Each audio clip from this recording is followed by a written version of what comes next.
ચૂંટણી આટલી રસપ્રદ ન બનત, આમ રસપ્રદ રહેવાની હતી, પણ આટલું બધું એની અંદર આ ઉત્તેજના જે જોવા મળી છે એ કદાચ ન જોવા મળત જો માવજી પટેલે બળવો ન કર્યો હોત. ભારતીય જનતા પાર્ટી, આમ તો ભૂતકાળ એમનો એ જ રહ્યો છે, કોંગ્રેસમાં હતા ત્યારે કોંગ્રેસની સામે પણ ઉભા રહ્યા હતા, સત્તાની હંમેશા તેમને એક મહેચ્છા રહી છે ને એ જ અત્યારે પણ જોવા મળી છે. ચૂંટણીમાં ઉભા રહ્યા છે, પણ અપક્ષ ઉમેદવારો અત્યાર સુધી આપણે જોયું ભૂતકાળમાં લક્ષ્મીબેન કે જેમણે કોંગ્રેસને પોતાનો સપોર્ટ આપી દીધો છે, અને આ અપક્ષ ઉમેદવારો ચૂંટણીની અંદર ઘણીવાર કિંગ મેકર પણ બનતા હોય છે અને ઘણીવાર ચૂંટણીના સમીકરણો પણ બદલી શકતા હોય છે, માટે એ હંમેશા એક એટેન્શન સીકર રહેતા હોય છે અને આવું જ માવજીભાઈ માટે પણ છે. પણ માવજીભાઈ કોના, એ સવાલ ચર્ચાઈ રહ્યો છે અને કોંગ્રેસ આક્ષેપ લગાવી રહી છે કે માવજીભાઈ અલ્ટિમેટલી તો ભાજપના જ છે.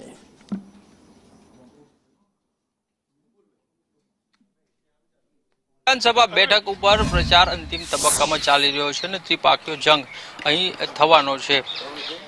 વિધાનસભા બેઠકના પ્રભારી અર્જુનસિંહ આપણી સાથે છે, તેની સાથે વાત કરું. અર્જુનસિંહ, ત્રિપાખીયો જંગ છે, ફરી એક વખત એ જે નિવેદન છે તેને વેગ પકડ્યો છે, બટોગે તો કટોગે.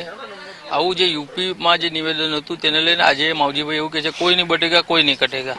તો આ તરફ કોંગ્રેસ એવું કહે છે કે અમે બાંટવાની કે કાંટવાની વાત નથી કરતા, અમે સૌને સાથે રાખીને ચાલીશું અને જીત અમારી નિશ્ચિત છે. કઈ રીતે જોઈ રહ્યા છો, શું કહેશો આ બાબત?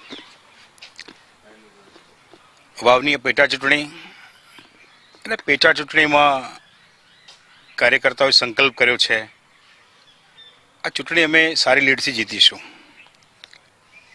સાથે રાખવાની વાત એટલે આદરણીય વિશ્વનું સૌથી લોકપ્રિય નેતૃત્વ એવા મોદી સાહેબે જે સૌનો સાથ, સૌનો વિકાસ, એની પર વિશ્વાસ ગુજરાતની જનતાએ મૂક્યો છે, ભારતની જનતાએ મૂક્યો છે. ભારતીય જનતા પાર્ટી પોતાના કાર્યકર્તાઓના બાહુબળથી ઘરે ઘરે જઈને ફરી એકવાર બીજાના વિશ્વાસ સાથે જે ભારતીય જનતા પાર્ટીએ બનાસકાંઠામાં કામ કર્યા છે, વાવ વિધાનસભામાં જે કામ કર્યા છે એની વાત કરીએ છીએ. અને આવનારા સમયમાં જે વાવ વિધાનસભામાં જે ખૂટે છે, નાના મોટા પ્રશ્નો છે, એ પણ પૂરો કરવાનો મેં સંકલ્પ કર્યો છે.